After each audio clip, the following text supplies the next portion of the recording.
Namaste. So, we are taking up a very important topic today. Why are more and more women at the age of 28, 30, 32 facing fertility issues?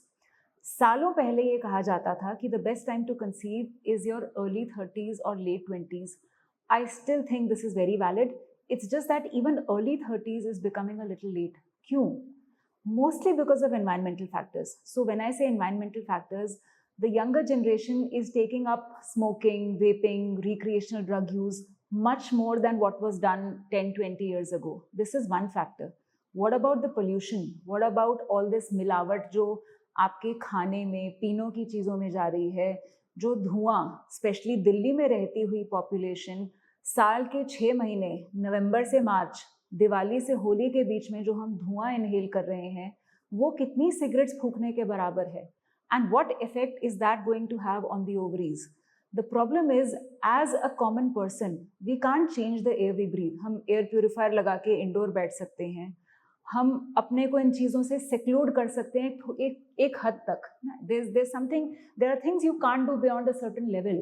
So keep yourself healthy. आप क्या कर सकते हैं इसको fight करने के लिए ताकि ये environmental factors fertility को या आपकी overall health को इतनी जल्दी affect ना करें.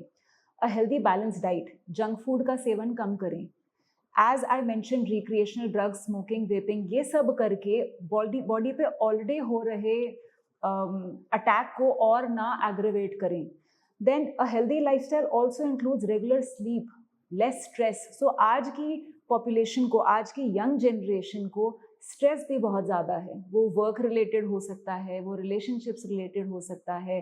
इरेगुलर स्लीप पैटर्न्स स्ट्रेस को और बढ़ावा देते हैं. So when you having a healthy lifestyle with at least 8 hours of sleep, regular pattern of exercise, diet, sleep, ये सारी चीज़ें एनवायरमेंटल स्ट्रेस को फाइट करने में हेल्प करती हैं.